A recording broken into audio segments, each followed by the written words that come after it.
Aristotle's Concept of Teleology by John Vespasian. You can accurately predict a person's future if you know his goals and the intensity of his motivation. Aristotle, one of the three most influential philosophers in history, introduced the concept of teleology, a framework that examines the objectives of human action. Teleology is derived from the Greek word telos, which means end, purpose, motivation, or intent. Aristotle's teleology postulates that every action in nature has a specific purpose. In Aristotle's words, such a purpose is called final cause. Aristotle believed that teleological considerations apply to living creatures and, to a lesser extent, to natural phenomena.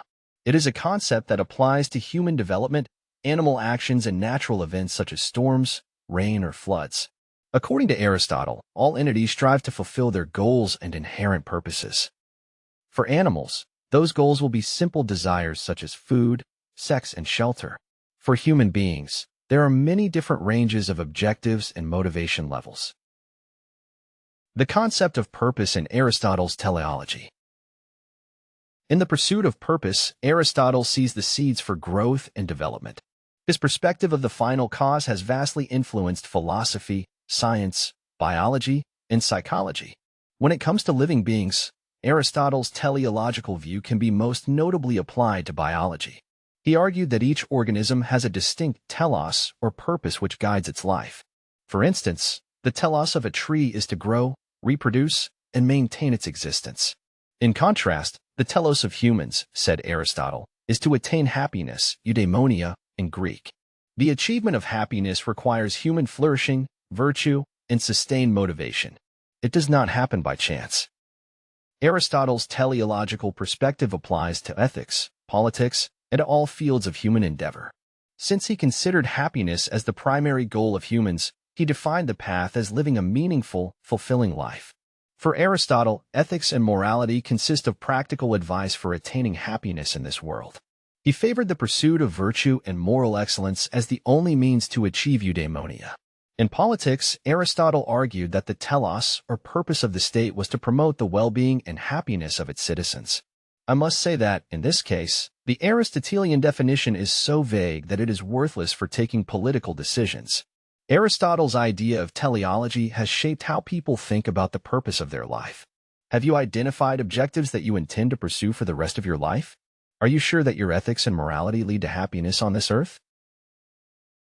Aristotle's teleology and Sigmund Freud. The Aristotelian idea of teleology can be best understood by comparing to the views of major psychologists, sociologists, and economists, especially those who have worked in the field of self-actualization and motivation. I'm speaking in particular of psychiatrists and psychologists such as the great Sigmund Freud, William James, Carl Rogers, and Abraham Maslow, sociologists such as Herbert Marcuse, and economists such as Ludwig von Mises. Sigmund Freud, 1856 to 1939, the founder of psychoanalysis, introduced a motivational analysis that dramatically contrasts with Aristotle's concept of teleology. Freud's work focused on understanding the complexities of the human mind, in particular unconscious desires, conflicts, and revolt. His psychoanalytic theory revolves around into the idea that human behavior is frequently driven by unconscious forces. Those may or may not align with the person's conscious goals. According to Freud, individuals will often be controlled by hidden desires and conflicts. Those can influence our actions, decisions, and thoughts without our being aware of such force. Freud's best-known concept is the split of the human psyche in three parts, namely, the subconscious, ID, the conscious, ego, and the superego. The ID represents primal desires or instincts such as eating and having sex. Ego is the conscious mind, to which we have access all the time.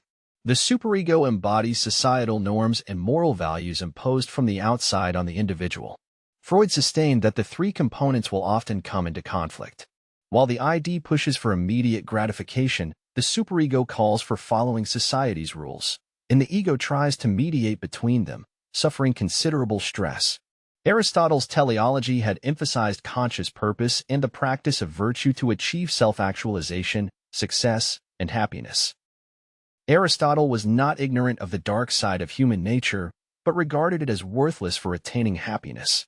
He saw the primary role of ethics as guiding people towards happiness, not as dealing with psychopathy, stress, depression, anxiety, and murderous intentions.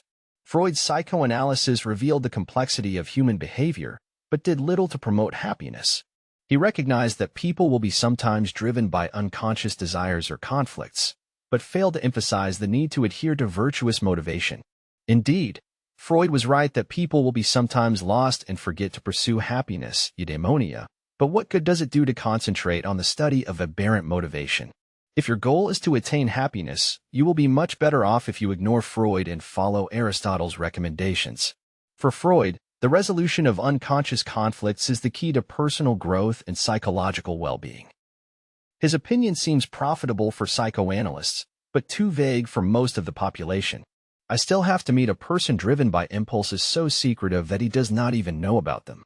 In Freud's opinion, the unconscious mind plays the driving role in shaping human behavior, but neither Aristotle nor I share Freud's opinion. Curiously enough, Freud never provided any hard data to support his views. Like Aristotle, I believe that all humans must consciously choose their objectives or final cause. If they fail to make a conscious choice, then we'll pick up some goals floating in the culture, whether those are conducive to happiness or not. Aristotle's teleology and Abraham Maslow.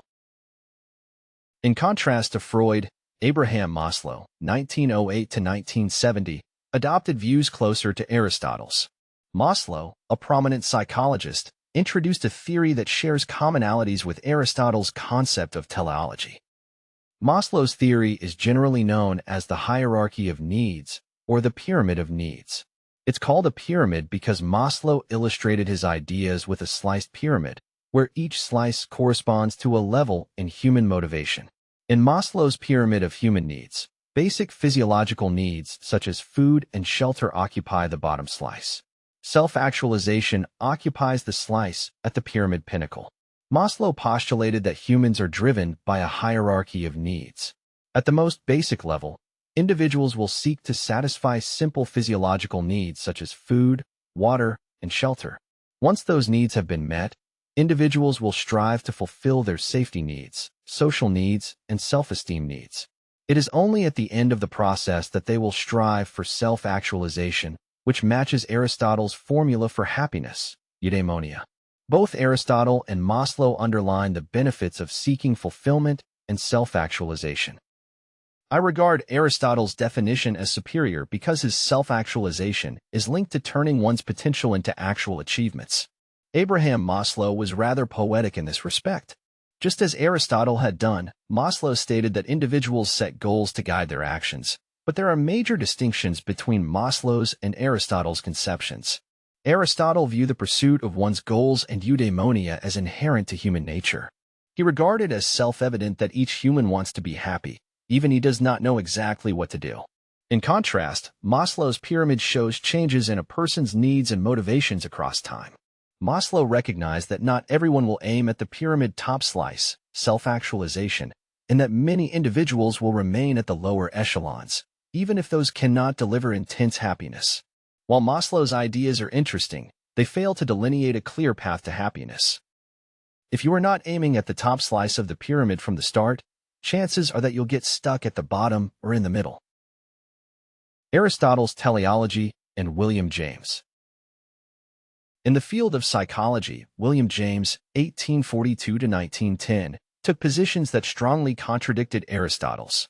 He argued that the human mind does not operate as a static, fixed entity that pursues single goals, but as a stream constantly influenced by various ideas, emotions, and sensations. Aristotle had defined the path to happiness as the attainment of precise objectives through the practice of specific virtues. In contrast, James talked about the fluidity and subjectivity of purpose. He said that people can construct their own meanings and goals, and that those can vary from moment to moment. James considered Aristotle's teleology as too simplistic. He doubted that people can sustain long-term motivation to pursue major goals because, most of the time, they are driven by the impulses and emotions of the moment. No wonder that, when it comes to making decisions, James favored practicality or pragmatism, that is, the assessment of the options available in the short term. I find James' recommendations as exceedingly impractical. His so-called pragmatism almost guarantees that you'll shoot yourself in the foot by failing to think long-term. I mean, taking the perspective of decades, not just days or months. In this respect, Aristotle's pursuit of self-actualization, virtue, and happiness are immensely superior to James' pragmatism. You cannot achieve anything important by taking a short-term view, and without major achievements, happiness will remain elusive. Aristotle's teleology and Carl Rogers. Psychologist Carl Rogers, 1902 to 1987, created the so-called person-centered that shows important commonalities with ideas put forward by Aristotle 24 centuries earlier. Rogers is a central figure in humanistic psychology, which promotes self-actualization just as Aristotle had done. Yet, the primary goal of Rogers was to help his patients achieve mental health, not happiness as such. Like Aristotle, Rogers believed that humans can improve their well-being by pursuing self-actualization. Their preferred term for this process is personal growth, a term that I view as inferior to Aristotle's self-actualization. You know where you are going when you pursue Aristotle's self-actualization, but do you know what Rogers meant exactly when he talked of personal growth? The term is exceedingly vague and subjective. It can mean anything, maybe attending cooking class and getting a driver's license. Rogers endorsed the idea that individuals have a tendency to seek self-actualization, but that they often get lost along the way or crash against obstacles they cannot surmount.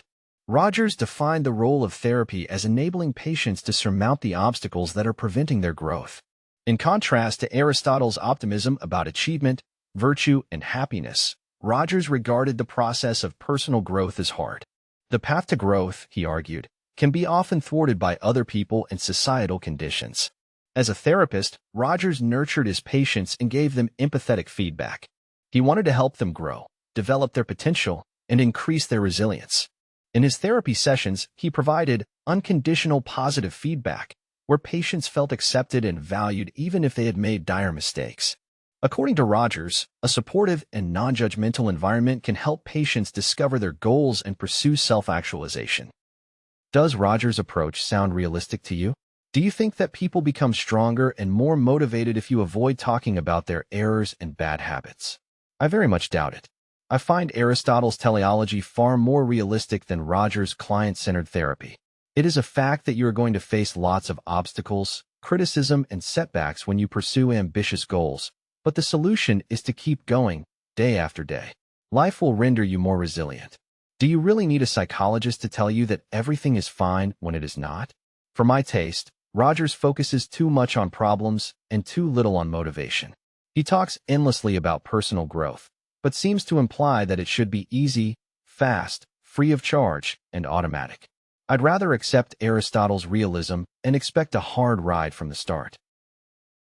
Aristotle's teleology and Herbert Marcuse. Herbert Marcuse, 1898 to 1979, is a sociologist belonging to the so-called Frankfurt School. He is known for his critical social theory that sharply contrasts with Aristotle's teleology. Marcuse's work revolves around the critique of capitalism and consumer culture. He opposed capitalist societies because they promote materialism, conformity, and the satisfaction of artificial needs that hinder true happiness. According to Marcuse, our societal structure and ideology are stifling human potential. He believed that true happiness can only be achieved through social and political change, but his prescriptions for change remain vague and unrealistic. If people are unhappy because they possess houses, cars, and television sets, will they be happier if they possess nothing? If today's movies and TV shows fail to meet Aristotelian standards, should they be forbidden and replaced by Sophocles' works?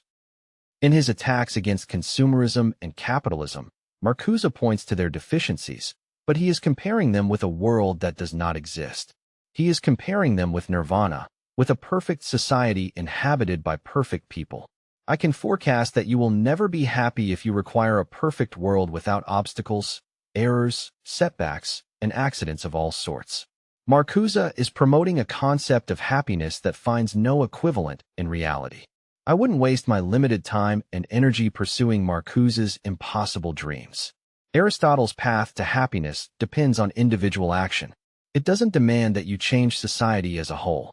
I must say that Marcuse's perspective may provide excuses for discontent, but fails to delineate a clear path to happiness.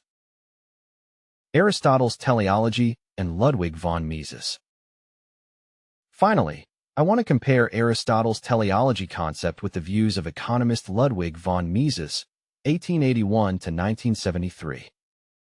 In his books and lectures, Mises promoted capitalism as the optimal system for self-actualization and happiness. His views are the opposite of Herbert Marcuse's. Mises' economic prescription emphasizes individual liberty and economic freedom as essential to human well-being. He promoted a free market economy because it leaves individuals free to make their own decisions and allocate their resources efficiently. According to Mises, each person knows best how to pursue his own self-interest, even if he makes mistakes from time to time. Those mistakes will enable him to do better next time. Mises favored capitalism because it fits Aristotle's concept of teleology. Capitalism allows each person to set objectives and pursue them as he sees fit. It leaves people free to define their path to happiness, eudaimonia, and doesn't impose any opinions on anyone. If you consider that purchasing a home, a car, and a TV set will make you happier, go ahead. On the contrary, if you share Marcuse's ideas and regard those items as detrimental, you can stay away from them. Nobody is forcing you to buy them. Mises highlights that a capitalist society provides economic incentives for practicing Aristotelian virtues. Self-discipline, constancy, reliability, and honesty possess a high market value. Capitalism also encourages rational decision-making. If you want to achieve your goals, you will have to weigh various options, choose the most promising, and rectify your mistakes when they become apparent. Mises recognizes that capitalism doesn't guarantee that you will attain self-actualization and happiness, but it does provide the best possible environment. It leaves you to choose the path and correct course as you advance. It simply offers everybody the best chances to pursue virtue and happiness. If you're interested in how to apply Aristotelian teleology and concepts in daily life, I recommend you my book titled The 10 Principles of Rational Living. For more information, go to johnvespasian.com.